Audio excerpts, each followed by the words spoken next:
Welcome to Microphone Check with J and Q, where no topic is off limits. I'm JB. What's going on with you, Q? What's good, brother? I'm doing well. Good, good. Same here. It's been a long week, but here we are. Yes, sir. It's been an incredibly long week, but we are here. We are here. All right. So, what's on our mind? Today, we're going to talk about what is true leadership. What is true leadership? I know for you, leadership is a very big thing. For me, leadership is also very big. So this is probably a topic near and dear to both of our hearts. Yes, I would agree so. What is true leadership? When I was starting off, when I think of leadership, man, first I'll say,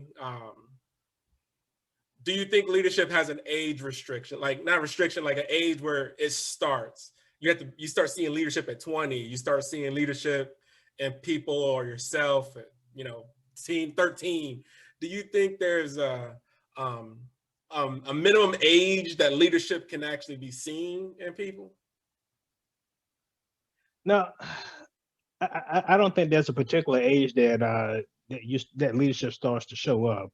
I think you can actually see leadership qualities even in our toddlers. A prime example is when you see toddlers in a class, you see other people gravitate towards them or begin to mimic things that they do.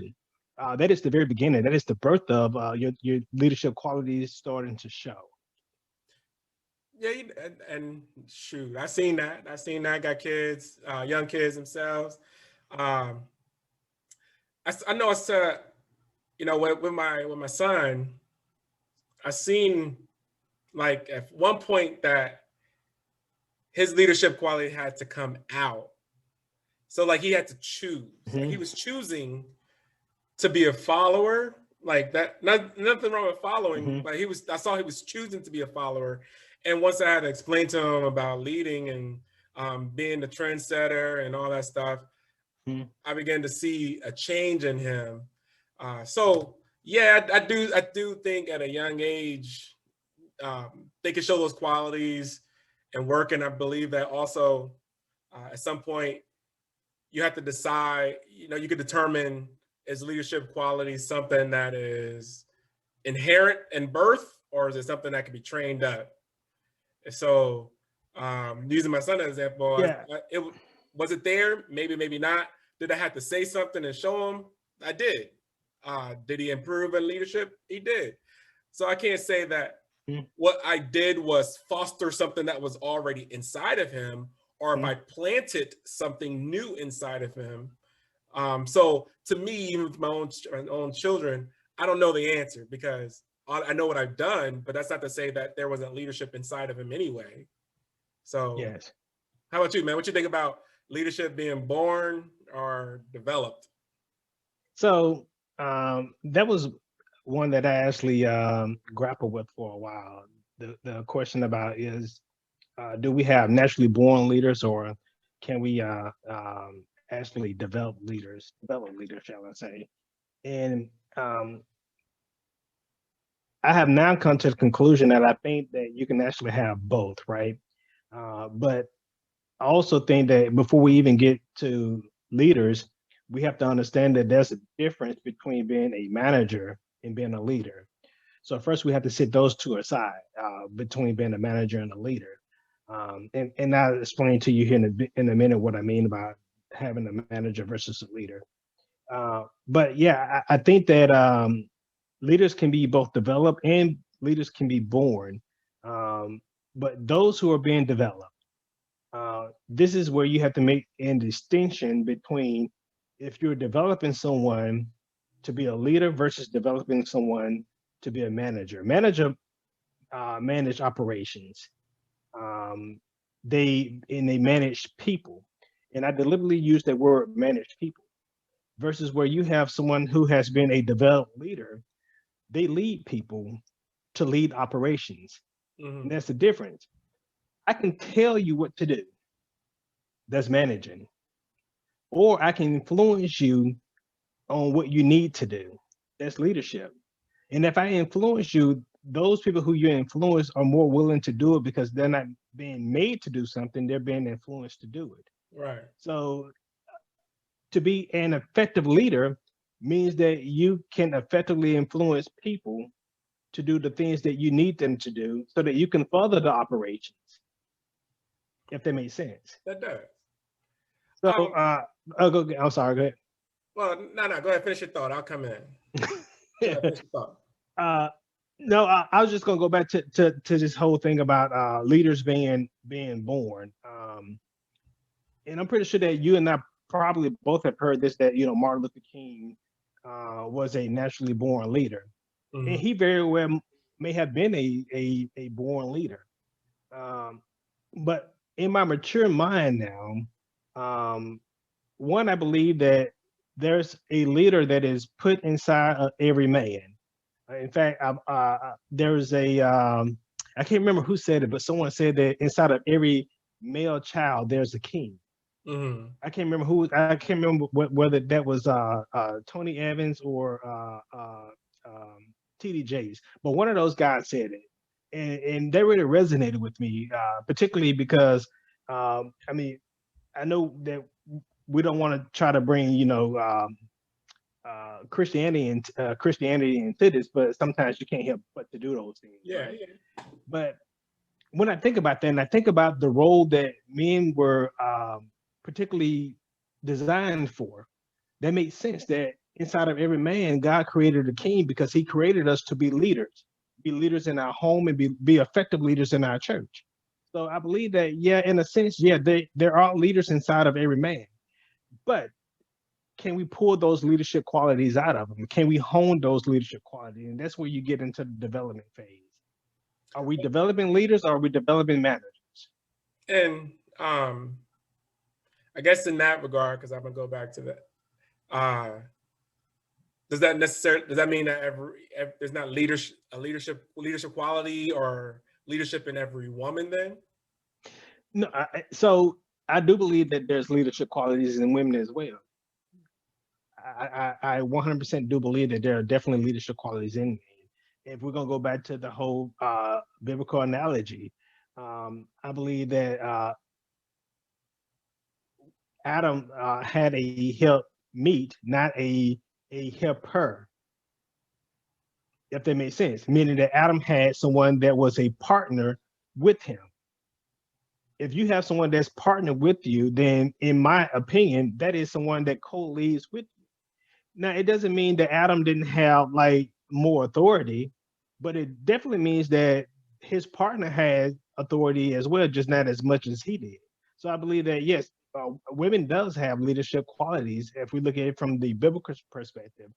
Obviously, if we look at it from the worldly perspective as well, I have ran into quite a few incredible leaders who were women, effective leaders, intentional leaders. And we're going to talk about the word intentional You later know we on, got. but I've seen quite a few women who are exceptional leaders. And talking on the whole manager, because I said we'll get back to that. Talking on the manager and leader um, difference between it. Definitely, I know there's definitely a difference. You can have.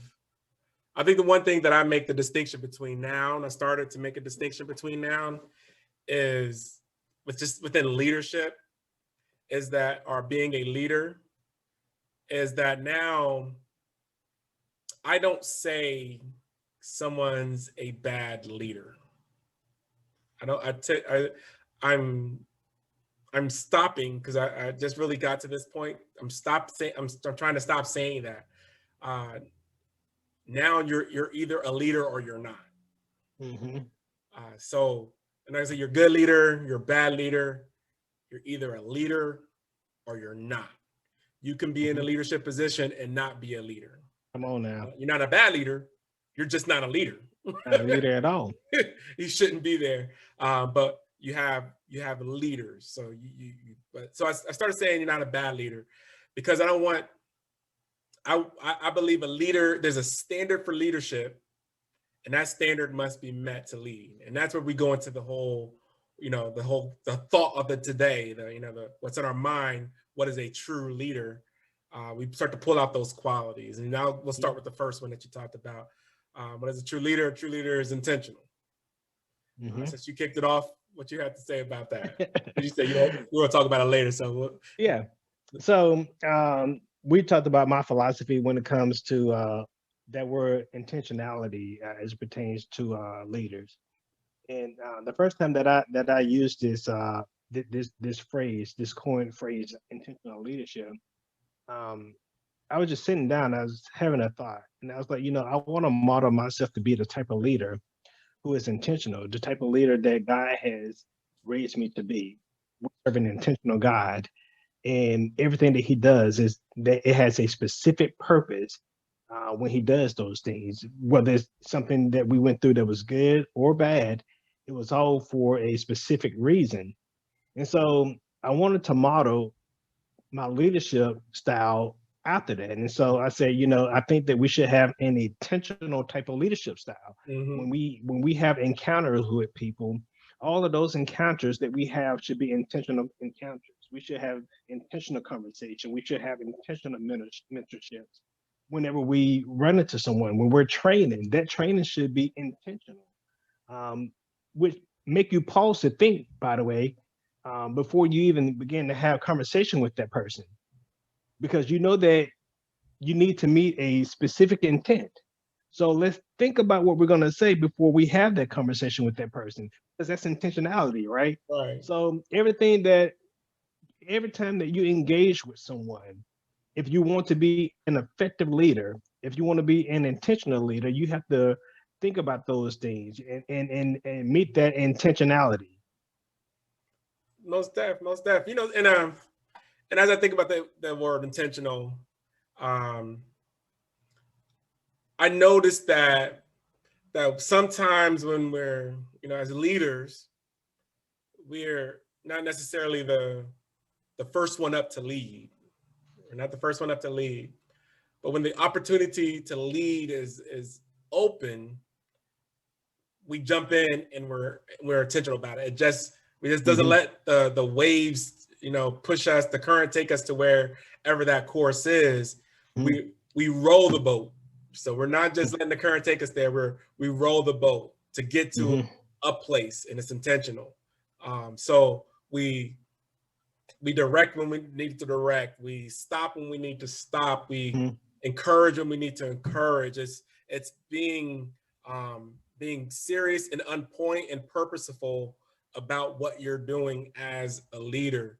Yes. I'm not saying that there's moments where you don't feel like leading. I believe that sometimes leaders get exhausted. Sometimes leaders can get tired.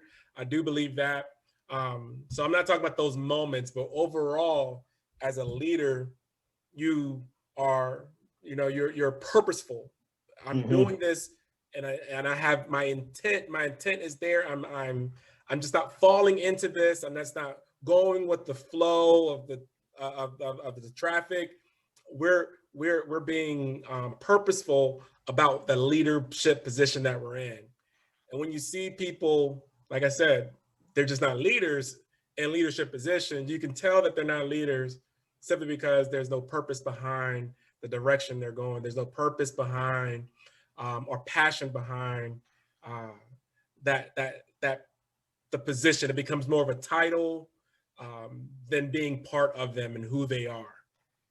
See, let me tell you how. Both of us come from this military background, and I can tell you that one of the things that I can get behind when it comes to effective leaders is even knowing when you're out of your lane.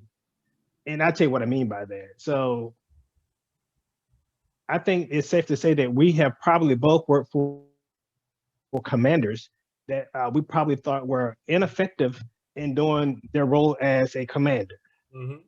However, they were effective in utilizing the talent that surrounded. Yeah. Being a leader is knowing how to have those touch points. Like I may not be able to do this job specifically, but being the effective leader that I am, I have different touch points. Not that I'm not saying that I'm not capable of doing my job, but I know that if I'm an effective leader, one, I need to groom. But two, if I'm not strong in an area, then I need to be humble enough to say that, hey, I need help in this area and you have great talent in this area. So I'm going to lean on you for this specific project. Now, how many leaders, though, do you believe will do those kind of things? How many commanders, if we're going to go back to this whole military analogy thing, do you believe will actually do those things? A lot. Well, I guess that goes to another characteristic. Then that's a leader. A true leader is humble. Mm-hmm. A true leader is True humble. leader is humble. I don't think. Absolutely. And answering your question now, to have the humility to say I don't know or I can't do, certainly is somebody that I want to consider a leader. You need to know your limits. You need to know your strengths and your weaknesses. You need to know the strengths and weaknesses around the people, about the people around you. Mm-hmm.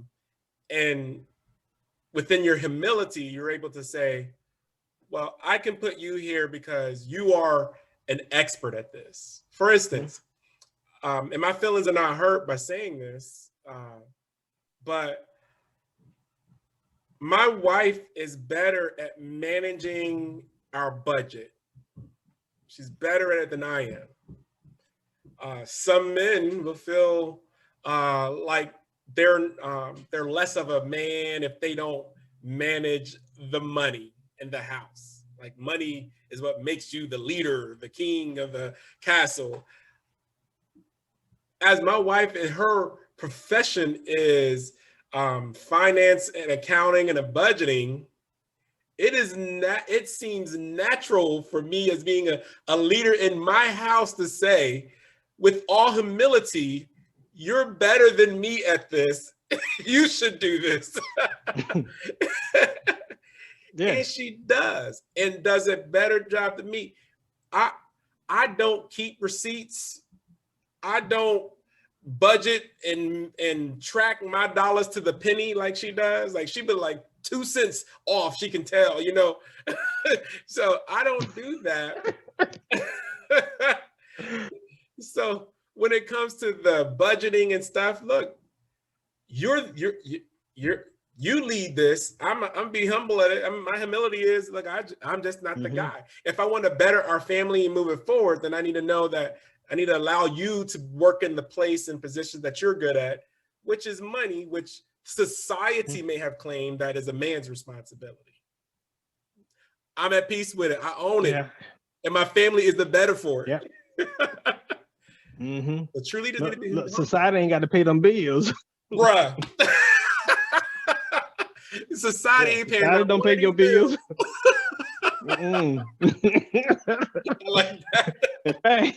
In fact, Miss wanted to see how fast they try to kick you out. Society will kick me out my home, take my car. Yeah. And who knows, I might lose my wife too. She's like, I'm managing my own money. She goes, I told you so.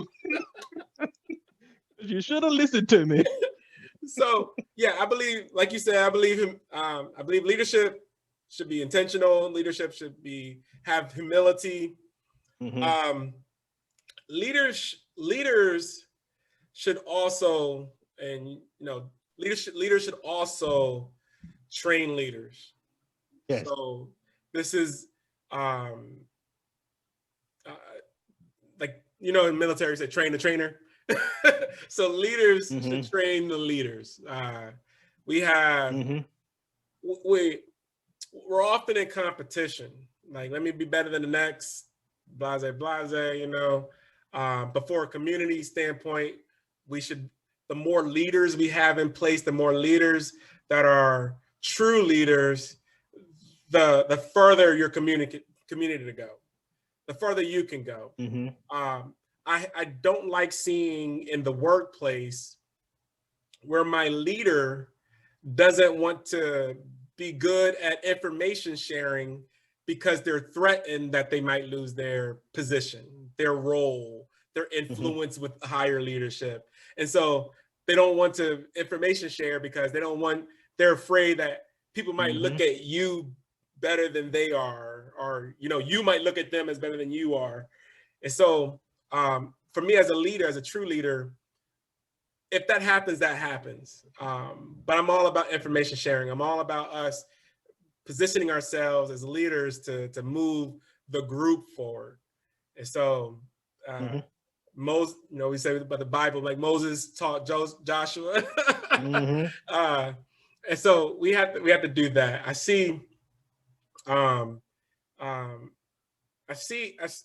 I see how, like, we go the last episode that we had, I consider you the leader in our group, you and I, on the topic of voting, but you were sharing with me and bringing me up. You wasn't like, okay, I don't want you to sound, during when we were rehearsing this stuff, and you didn't want, like, I don't want JB to sound like he know more than I know now. It was, hey, let me give you some of this stuff. Let me tell you about this. Because you're like, look, I need to know this, because who knows, I may have to share it to my family and my circles influence. So it wasn't a competition. It was, I'm gonna tell absolutely. I'm gonna impart to you, JB, what I learned. So leaders should need to do that. Yeah, and I'm definitely in agreement with that. And I think you hit on one great key point, which is about communication. Um, um, in order to be an effective leader, you have to be a great communicator. And that communication means that you do not keep your people in the dark about things. And I understand that there are some things from a leadership perspective that we can't share, right? Some things will be on a need to know basis. But those things that are not on a need to know basis, especially as it pertains to whatever operations that you're leading, those are the kind of things that your people should know about.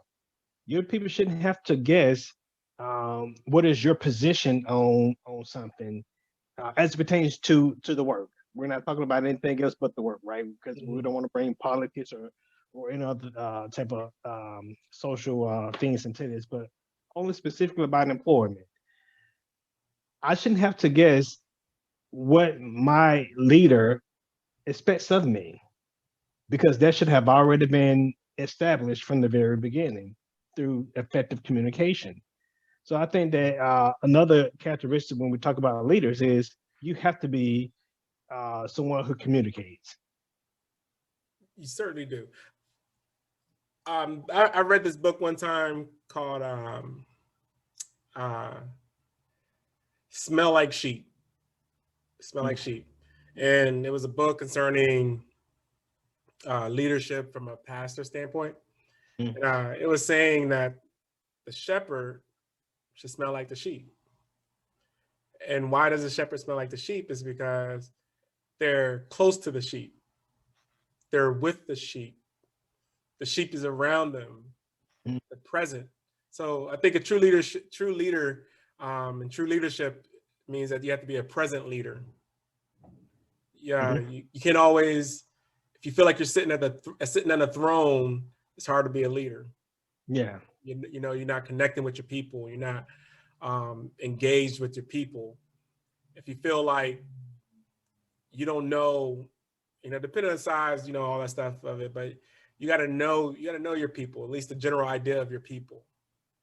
And so you have to get dirty with them. Sometimes you'll have to move chairs. Sometimes you're going to have to wipe something down. Sometimes you're going to have to get down and dirty, just like they will. You might find them respecting you like that. So that's a present leader. A present leader shouldn't be someone that you only see when you're getting in trouble, when they want to lay the law down, and now you show up, because now every time you show up, I'm on guard. But if you show up all the time, whether it's to discipline me, to train me, to get dirty with me, then I welcome your presence. I know you're a present leader. Yeah. I used to always tell my guys that I would never ask you to do anything that I myself am not willing to do with you. And not only did I not say that, but I demonstrated it as well, because you can't just say something without putting the action to it. So I was actionable. If I tell you that I would never ask you to do anything without doing it myself, you best believe that you're going to see me doing that same action. If I tell you that you have to go clean up the bathrooms, then guess what you're going to see Q doing? Clean up the bathroom. I'm going to clean up the bathroom. If I tell you that I need you to go mop, you're going to see me mop. I would never ask you to do anything that you have not yet seen me do myself. Because I think that in order to be an effective leader, you have to go back to being humble. The people that you lead need to know that you are just like them, that you're cut from the same cloth that they're cut from. But there's one thing that I wanted to put on there because when you were saying something, it made me think about a quote from General Mattis about leaders eating last. And I think I've shared this with you before, and I told you that I'm not a fan of General Mattis, but that one quote though, I think it is very fitting. Now, a lot of people when they heard that quote, they took that quote to mean that as a leader, you're supposed to be the last one out the door when your people leave because you're putting in work. But what they're really doing is just trying to show face, trying to show the boss that, hey, I'm staying here late. Yeah. Staying late at work means nothing if you're not actually doing work. Yeah. Staying there late at work doesn't mean anything if you're not staying at work late to take care of your people. Right. So they missed the whole thing what General Mattis said when he said leaders eat last. But what he really meant when he said that statement that leaders eat last is that as a leader, you have to be willing to allow your people to go before you.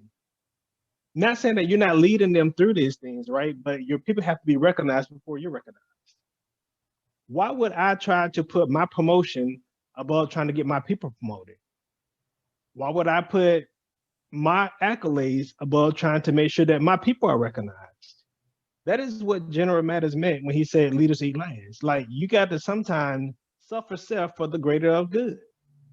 So that the people, because no person who works for you want to see you get all the glory and they get none. Because then they're going to think to themselves, we're doing all the work, they're getting all the credit, and we're getting nothing.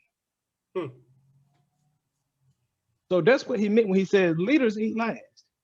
So you have to be willing to eat last as a leader. That's good stuff right there. That's definitely good stuff. You know, um, let's ask a series of questions then. You All know, right, let's go. you ready? You ready? Maybe. Maybe. All right. Using terminology that everybody else uses. We'll make this short. Using the terminology that everybody uses. What do you do when you have bad leaders or a bad leader? You're under a bad leader. So maturity has taught me that whenever I have a bad leader is to go directly to that person. And we're going to have a conversation about some things that I particularly have witnessed from them and try to see if, and this conversation happens in private, right? But we're going to have that conversation about, hey, this is what I'm seeing. This is what everybody else is experiencing. And I need for you to recognize that so that you can try to fix that because there could be a blind spot that you're having. Maybe you don't know that you're ineffective in this area. So if I'm going to try to be the man that I say that I am, I'm not going to try to shun you right away. And I said that right away because at some point, if you continue to be an ineffective leader, then obviously other conversations need to happen.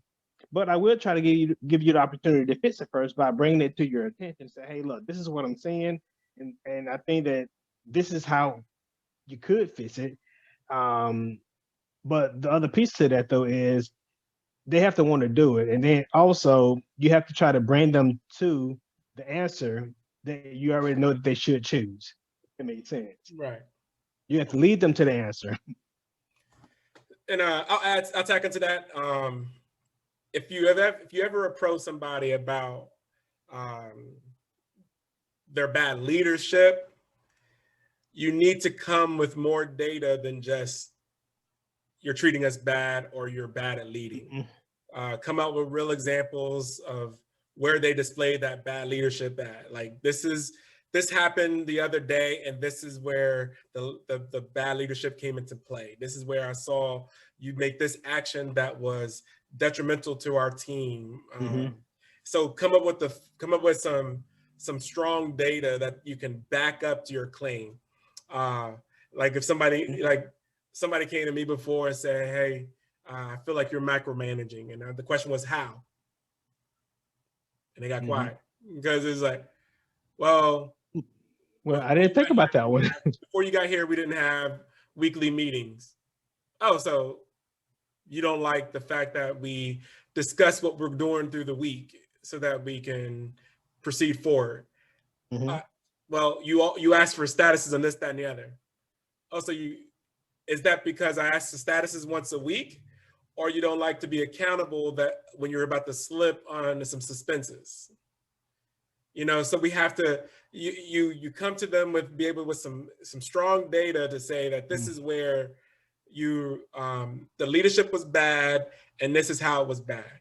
Because there are micromanagers that are just there in your hands because they don't know how to relinquish the work, or they're so nervous about being of their own appearance that they just keep nagging you to where you won't be able to be effective in your work because you're always providing statuses and reports and stuff like that. So there are examples of micromanaging or overly statusing folks and stuff like that, but you just got to come with that. So always come with data. Always go into the mindset that even if you have that conversation, that doesn't mean change will happen.